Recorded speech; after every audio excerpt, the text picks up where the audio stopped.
मेहमान नवाज़ी मरी नवैया हो कुर्बन सां सिंध भरी पईया। वॾड़नि खां ई निवड़त अञा जी सिख्या थी, कुर्बाई मोहबत वारा मरी कोन विया थी। अञा आहिनि आबादो ताकू, अञा आहिनि आबादो, अञा आहिनि आबादो ताकू, अञा आहिनि आबादो।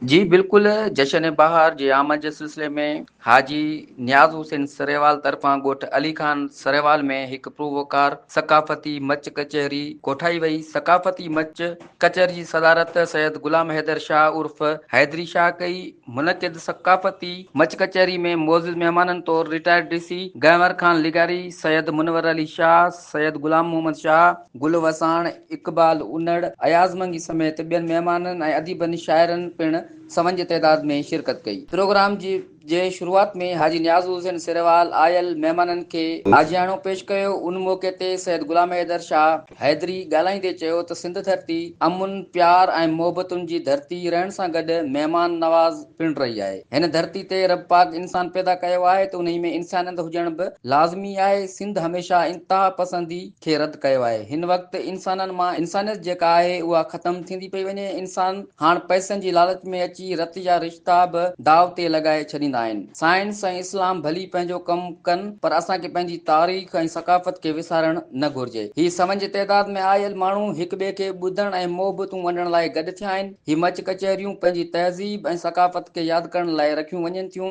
त जीअं पंहिंजी सकाफ़त मैसार ॼणनि खां जेका आहे सा बची पवे। हिन वधीक चयो त सकाफ़ती मच कचहरी जो हिकु ई मक़सदु आहे जंहिंमें अदब जी सिख्या सां गॾु सिंध जी तारीख़ ते ॻाल्हाए सिंध जी तारीख़ खे उजागर पिणु कयो वञे थो। सिंध जेका 5000 सालनि खां वधीक जी तारीख़ रखे थी, जंहिंजो मिसाल मोहनजो दड़ो सिंध धरती ओलियान बुज़ुर्गनि जी अमुन वारी धरती रही आहे। हिन वधीक चयो त सिंध में अहिड़ियूं मच कचहरियूं हर शहर ॻोठ ऐं वाहण वस्ती में मुनक़िद कयूं वञनि त जीअं ईंदड़ नए नस्ल खे सिंध जी तारीख़ जी ख़बर पइजी सघे। उन मौक़े ते आयल महिमाननि शाइरी गुजारतूं पहाका ऐं खाका पिणु पेश कया। जॾहिं त कोठायल मच कचहरी में पुराणे दौर खे ताज़ा करण लाइ लालटेन, विंजड़ियूं, रीलियूं, कुहाड़ियूं, तोड़े अजरकूं पिणु बहितर नमूने सां सजाए सिंध सां मोहबतुनि जो जेको आहे सो उहो इज़हार कयो वियो। उन मौक़े ते आयल महिमाननि खे सिंध जी सूखड़ी, अजरकुनि, लौंगियुनि ऐं टोपियुनि जा जेके तोहफ़ा आहिनि उहे पिणु पेश कया विया। जी।